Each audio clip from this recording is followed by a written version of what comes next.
Hi, everybody. Thank you so much for tuning in to another Morgan James book launch. My name is Jim Howard. I'm the publisher for Morgan James. And today I'm really excited because we've got an uber talented, very successful author with us today, but she's more than an author. We'll talk about that in a second. But today we're talking with Erika Lemay. And Erika is the author of Almost Perfect, the life guide to creating your success story through passion and fearlessness. Erika, thank you so much for taking the time to talk with us. Thank you for having me. Oh, I'm excited. And you have done you've had such an amazing life, right? I know you traveled the world, you've performed all over the place, even with Cirque du Soleil. So can you tell the audience a little bit about what you do and how you got to this point?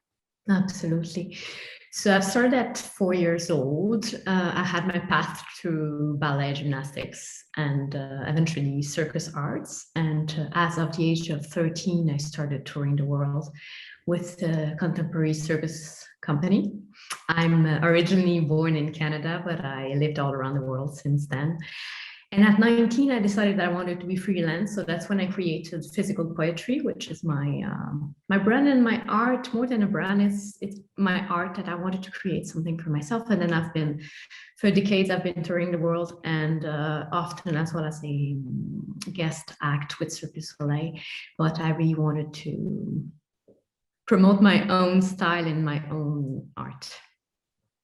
Yeah, and it's such an incredible thing that you do. And I encourage everyone out here. We'll talk about how you can get connected with Erika in just a bit, but make sure you go see what she's doing and what she's built. It's absolutely incredible. But this book, Almost Perfect, is so cool. Talking about your experience and your life, but then how other people can build their story through passion and experience. So in Almost Perfect, you state that you don't believe in talent, and you're very talented, right? But you don't believe in talent, or even worse, just you say that having the innate abilities in a given field might actually not be helpful in reaching a high level. So can you talk about that a little bit?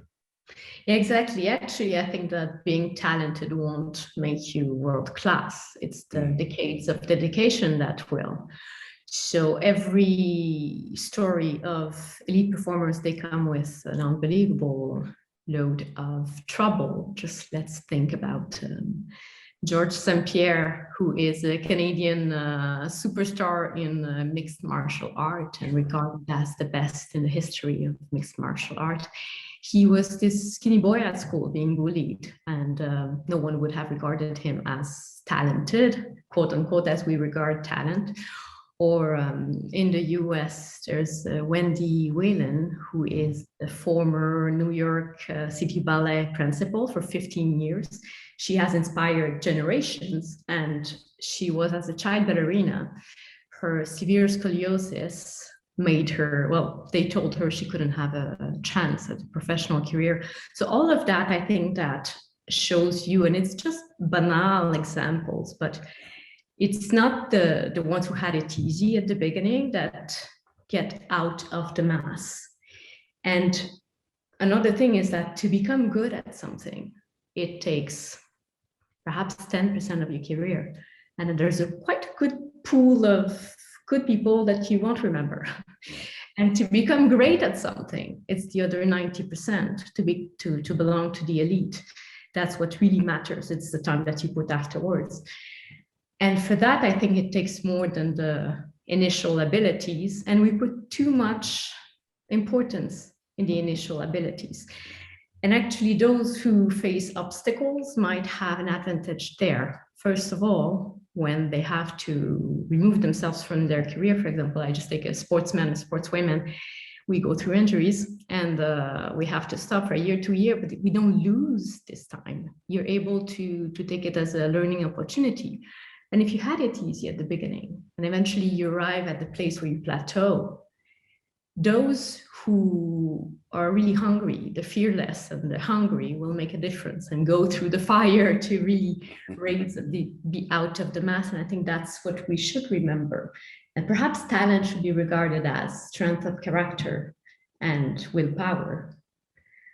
I think just my way of shuffling it and my story, which I tell in Almost Perfect as well. It's just a banal because there's so many stories like that. I was absolutely not talented. I was not even able to nail the basics in what I was interested in a contemporary circus. So instead of losing it, calling it a day and quitting, I defined a new art, a new type of art, and I became world famous doing that. Wow. Wow. And you know, you can see that everywhere, right? We see that in the workspace. We see that in athletics. A lot of times I've coached youth football and middle school football and high school football here in the States. And one of the things that always intrigued me through my career of coaching is how often we get caught up in the talent. We see a speed, or we look at a number, or we see a distance, or we see a height that someone can jump, and we immediately elevate that person. But then we see later on those kids with the passion, the drive, the commitment, the overcomers. Those are the ones that start to shine and separate themselves out and find their way to make it work. And I love that you talk about in the book, and it's so true.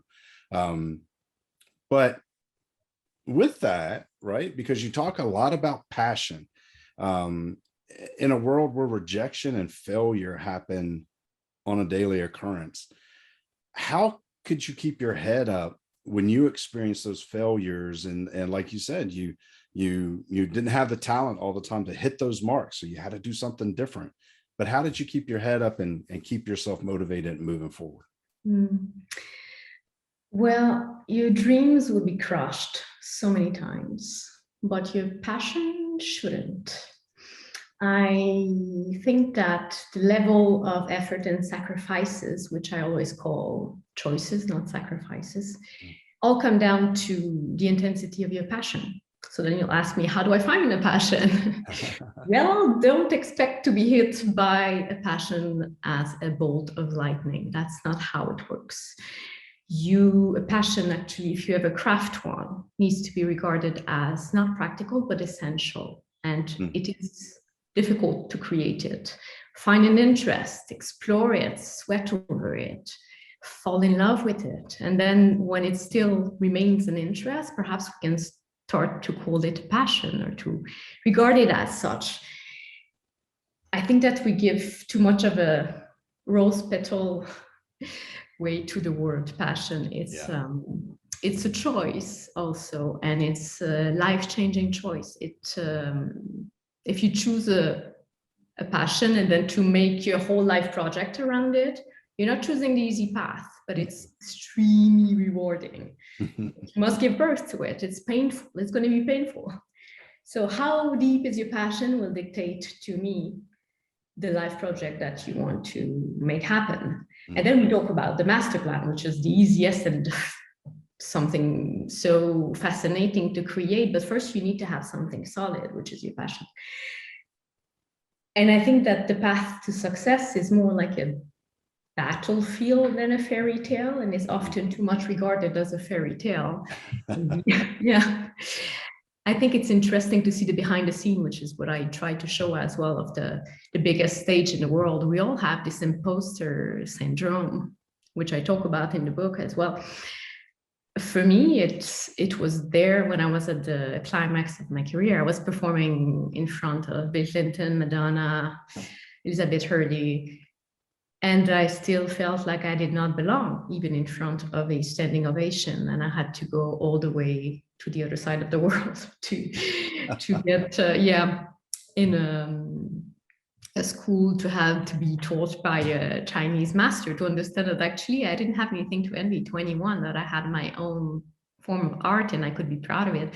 So stupidly speaking, I would never say that, because people always saw me as this great performer, so self-confident and so on, but we all have our little demons running after us behind. And I think it's time to talk about them, perhaps. Yeah, you know, and that's so true. It's even when we reach those pinnacles or those marks that everyone looks and sees from the outside, wow, you're incredible, you've made it, you've done all these wonderful things. Inside, we're still us, right? We still have those fears, those hesitations, and those belief patterns that hold us down and hold us back. But passion is that thing that when life becomes tough, it can be the thing that drives us past those tough spots when we're ready to quit, and we're ready to say, no, we can't do this anymore, or we can't make that change or make that adjustment. It's that love, that passion, that desire that we have for completing that goal that we're shooting for, that can drive us past and ultimately get us to where we need to be. Absolutely. So, but passion can be, you know, I don't want to say double-edged, but passion can be dangerous at times, right? I mean, you open your book with this horrific accident that happens, and I don't want to give too much away because I know people will read the book and they'll find it out. But you know, you were left at a spot where maybe I can't do this anymore. Maybe this has been taken from me. So when that happens, and you find that, you know, you can't move on and pursue those dreams that you're so passionate about, how do you cope with the possibility that that passion could just be taken away? I think you use the right word by saying that it's double-edged and there's a danger out of it. Because when you're so passionate, you're also focused on one thing. And it's like you look at it here. It's all that exists. I've lived through performing arts since the age of 4. I grew up out of it around the world. I created my personality, as a professional, as a woman. All of my patterns, emotional patterns and so on, are part of it. And I learned even to find comfort in extremes. So my life has been adrenaline, jumping from one plane to the other, performing at 90 feet in the air nonstop. How would I now not be able to look at the world without seeing it lukewarm, or feeling that I'm colorblind? So I think that was a big, big fear.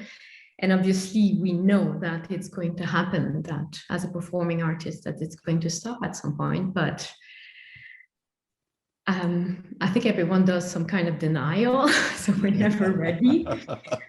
Yeah. And I got used to the extraordinary being my ordinary. So I was wondering, can I live without it? And I don't believe that things happen for a reason. I think that things happen and then we have to do our best out of it. But if they did, they happen to rid me of that false belief that my intensity resided in the performing art. All of that, my intensity was inside of me the whole time. Yeah. And my body was only a means of transportation for it. It was not an end. And my body is breakable, but I am not. It's been a lot of realization. And of course, it was not from one second to the other. And the other thing is that the performer status, when you're an elite performer, is regarded as a wow thing. So the society looks at you, looks up at you. You're doing these extraordinary things, which did not bother me so much because it started very early on. But I grew to understand that I was used to this status towards myself. How do I define myself now? Not being able to use my body in this extraordinary way, if it's all I worked for. But there's a personality behind it that made these things happen. But the time for me to realize that was a little shifted. I think that your craft and your achievement is a result. It's not the core foundation. And stupidly enough, when it's all that you see and all that you do every day, it's quite difficult to understand that. But once you do, you can work into the redefining yourself. And I think everyone will have to go through redefining yourself many times in your life. It's not that we just have one idea of ourselves. So probably it's important to do that early on. And I did go back on stage. I did discover a whole colorful life and so many things that now I'm even more passionate about than performing. I did go back on stage, and I think that now I'm a better performer because I'm able to live the performances that I was still so from afar because I wanted to nail that skill, do this, do that. And now I really do it from another perspective, and it gives a more mature performance, and I'm not afraid of losing it anymore. So that's the silver lining of the accident, has really been to remove the fear that I had. And I think I saw myself as a fearless person at the time, but it was completely false. I had that very present fear, and now it's gone. Yeah, no. And I think that you touched on a lot of things there, but just the idea that, let's face it, whether it's an accident or time, there's just going to be times of redefinition in our lives where we're going to have to make some choices and decide we can't do the things that we did before. So what's next? What's that next piece? And is this a defining moment for us, or are we who we always have been and just now find a different outlet to portray that inner strength and who we are? And you've done that. And I love that you found that freedom of not trying to be perfect and hit the marks, but to really just express and show your love for what you're doing and how that comes through in the performance. And I think that happens in everyday life, whether we're talking about at work or at home. I think if you just let go of trying to hit the mark and just focus in on performing your best and out of that place where you control and that you can perform from, I think you're going to find that everything else kind of falls into place, works itself out, and you end up where you need to be. Yeah, absolutely. And I think that wanting to be perfect anyway is a lost cause. So better to want to be almost perfect. Yes, I love that. I love that. You can never be perfect, but the strive for perfection leads you to greatness. And I love that your title of the book is Almost Perfect, and the story behind it is so well written and so beautifully done. But it's really a book for everyone. It's not just a book for artists or performers. Of course, there's that connection there, athletes and things like that. But this book is really for everyone, because we're all striving for something, aren't we? And we all have those issues. And as you said, those demons kind of lurking in the background. And this book is about overcoming and finding your true self and finding your powerful voice. Mm-hmm. So what would you say to a reader, to people watching, that you hope they get, if there was one thing that they get out of this book, what would that hope be? One thing is difficult. I hope it's 1,000 things.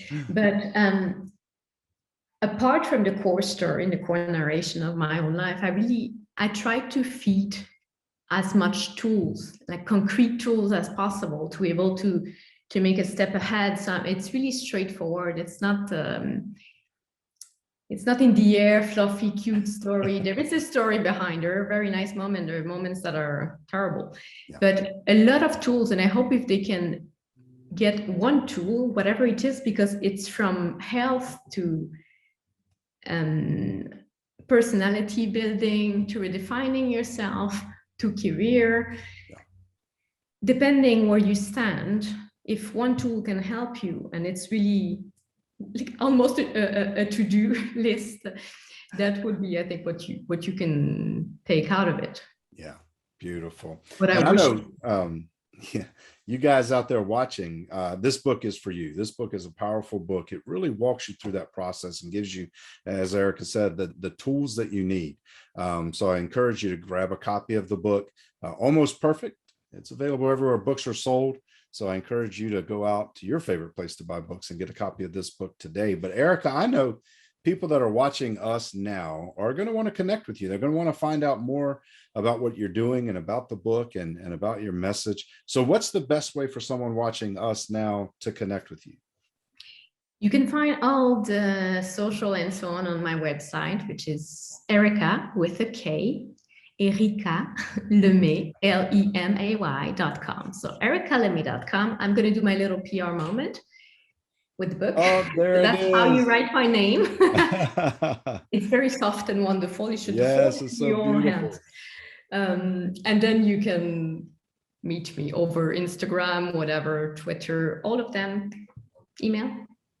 Awesome. Well, I'll make sure to put the link right below this video, as always, so that you guys out there watching can see it. Erika with a K, and you can go to erikalemay.com, connect with Erika, get connected with her on social, but more importantly, get a copy of Almost Perfect, because this book is powerful, and I know it's going to benefit everyone who gets their hands on it. So, Erika, thank you so much for just writing this book, using your experience and what you've learned over the years to help other people kind of get past some of these things in their life that hold them back from realizing their passion and success in the life that they want to live. So thank you for that. And thank you for taking the time today to talk with us. Thank you. And to everyone out there watching, thank you guys so much for listening into this interview. I hope you've enjoyed it, and we hope to see you on our next one.